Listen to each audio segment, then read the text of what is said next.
Sir, যিনি কালকে এসেছিলেন তিনি কি গণমাধ্যম কর্মী পরিচয় দিয়ে আপনার সাথে এই ধরনের বাগবিতণ্ডা ধরেছে নাকি কোনো রাজনৈতিক দলের নাকি কোনো আজকের এই সংবাদ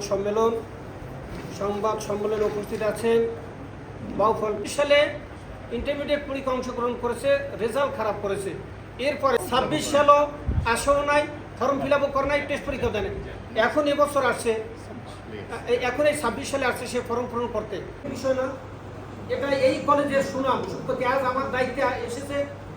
আমার খুব কষ্ট লাগে লাইভ ভিডিও করে যে আমাদের এই কলেজের সম্মানটাকে মর্যাদাকে যে উন্নতন, এটা তদন্তের লোক একটা বিচার চাই যে এই ধরনের কেউ এসেই আমরা তো এসে ঘুমাই একটা অধ্যক্ষ রুমে এরকম কোনো ছেলেকে আমরা যদি ফর্ম করে থাকি তাহলে সেই ছেলেকে নিয়ে আসা তাহলে সব তোমার ফর্ম হবে।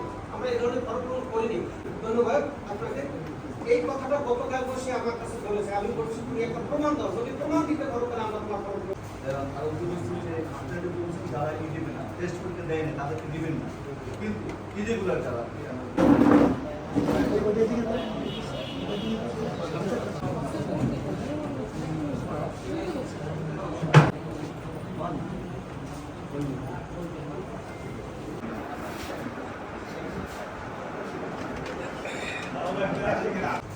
ধন্যবাদ আপনাকে। এই কথাটা গতকাল বসে তদন্তের লোক একটা বিচার চাই যে এই ধরনের